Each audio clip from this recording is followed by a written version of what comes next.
And I'm using Yeah. 4G on purpose because Sure. you and I have talked about this a lot. I've tracked this back when before 5G was even a thing, when it was emerging. What was it that you told me? I'm like, Fuad, I mean, from your perspective, what are the big advancements in 5G? And you would talk about the problems with 4G. Sure. Yeah. I mean, so everybody looks at the more tangible thing that people see is I guess the speedometer when you look at your car. It's like that's the more obvious thing because you're sitting behind the steering wheel. It's like, oh, the speedometer goes to 120. Now I sit in another car, the speedometer goes to 200.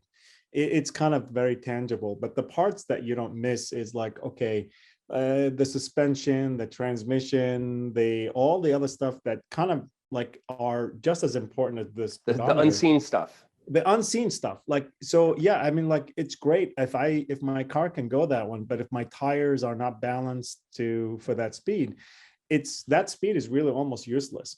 So this is where like a lot of the 4G to 5G transition, people look at the speed. Yeah, it comes at a cost of like a spectrum bandwidth.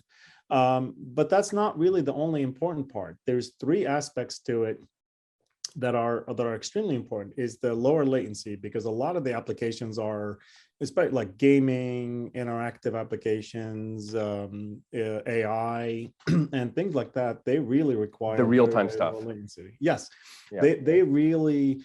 I can't afford to have the mobile kind of go all the way to the core network, hosting someplace at the mobile operator and come back.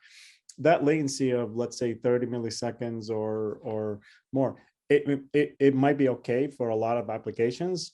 The minute you start going into a lot of these real-time applications and that require a lot better latency numbers, like in the 10 milliseconds or even lower. So that's where 5G kind of comes in handy. So latency, it's the first one, but what was the best case scenario with latency if all things were good and if you had to go through a cellular network?